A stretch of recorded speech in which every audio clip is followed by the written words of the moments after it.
What's going on, everybody? KSA Kris here, Real Estate Blitz. Wanted to do a quick video, and we're going to be talking about, it's really a roll-up from the mastermind we had yesterday.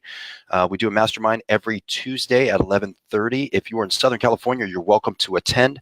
It takes place at the Signature Real Estate office in Murrieta, California.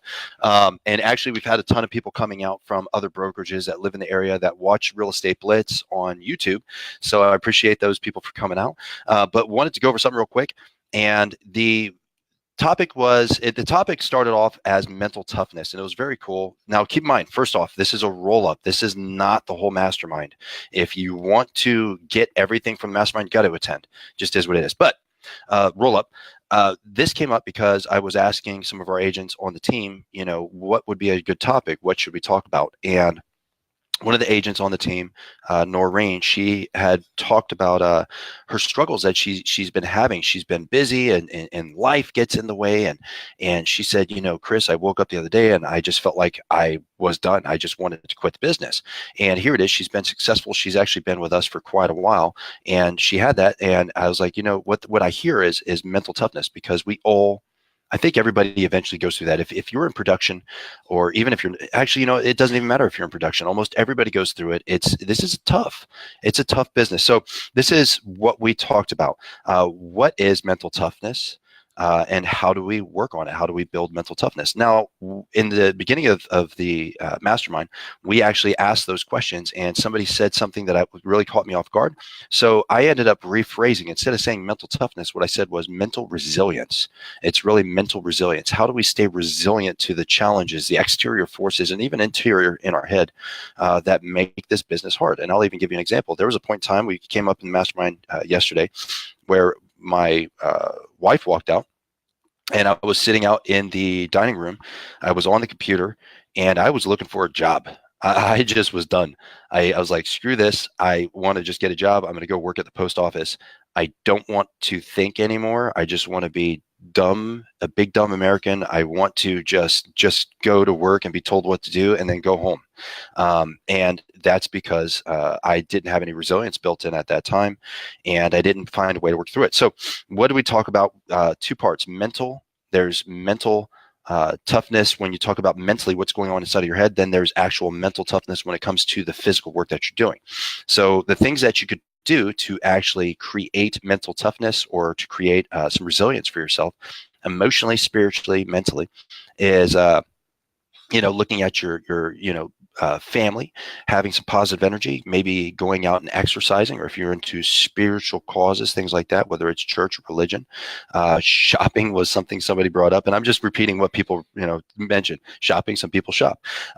Drinking, that actually came up. I don't know if that's the healthiest way of being resilient, but somebody brought it up. Basically looking at different ways of getting an emotional oil change, that was also brought up as well. Taking mini breaks throughout the day, taking mini breaks instead of, if you can't go out on and take a vacation, a full-blown vacation, maybe saying, I'm going to take the weekend and I'm going to get away for the weekend to do something to give myself a break. Reading something positive, listening to something positive, talking to others, venting with others, setting goals. And when you accomplish those goals, setting new goals. Also talked about being consistent. The consistency and creating time blocks kind of keeps you, when you are having those bad days, bad weeks, bad months, because you're staying consistent and you're doing these time blocks, it helps you create more resilience because it's just part of your daily routine. Getting financially right and living below your means, which is a big one. A lot of people get stressed out because they're living beyond their means. They're doing very well when they're doing well, but when they aren't doing well, they don't have any reserves. So that creates extra stress, which wears on your resilience. We also talked about accepting the fact that a shitty moment's just a moment. It's just a moment, and being okay with that. Buyers or sellers are emotional. It's our job not to be. Now, we actually debated and talked about that quite a bit. I think no matter what, we're going to be emotional. It's kind of what we do as human beings, but trying to understand that they're hiring a business professional. And one of the examples that came up, which I thought was great, if you walked in to see a doctor and the doctor's like, oh my gosh, and they start having a freaking mental breakdown. They start crying in front of you like, I can't believe it. We're going to have to cut out your appendix. Like, you wouldn't want that doctor. Imagine going and seeing a psychologist, and the psychologist has an emotional breakdown while they're talking to you, and they're like, oh my God, you are so fucked up. I don't know if I'm going to be able to fix you.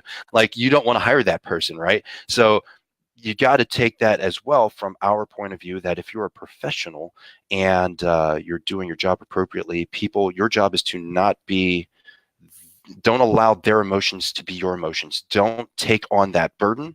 You're a professional. Focus on being a professional. Let them be emotional for where they are. You don't have to play that with them.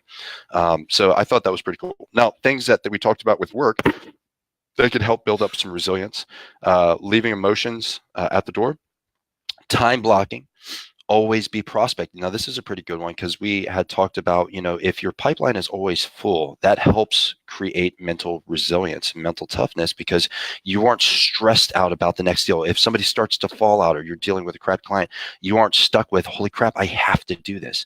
I thought that was really, really cool. Change your mental wording. Let me see if I can remember what this was.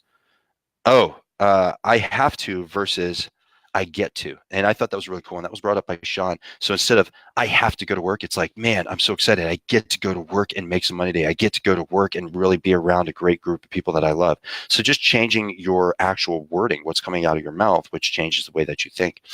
Went back into more of the emotional stuff. Keep your pipeline full. Oh, and then somebody had brought up a couple books on mental toughness.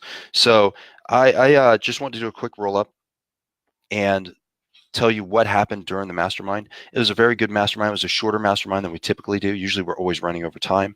But I think mental resilience and mental toughness is something that's not talked about enough on podcasts for real estate or really anywhere online that I found. And I definitely think it's something that if you're feeling stressed and you feel like, you're not going as fast as you should be, or if you're not producing as much as you should be, the odds are good that you're just kind of mentally or physically tired. You're exhausted. Trying to find a way to build up that muscle, which is something else we talked about. You don't just show up to the gym one day and you're like, hey, I'm ready to compete Mr. Olympia. It takes time. It's something that you work on consistently for an extended period of time so you can get at that competitive level to where you're always ready to go. So that's all I got today. I appreciate it. Thank you very much for watching. Like, share, comment. Almost at 100,000 views on YouTube. So that's pretty cool. And I'll talk to you all later. Have a good one. Bye.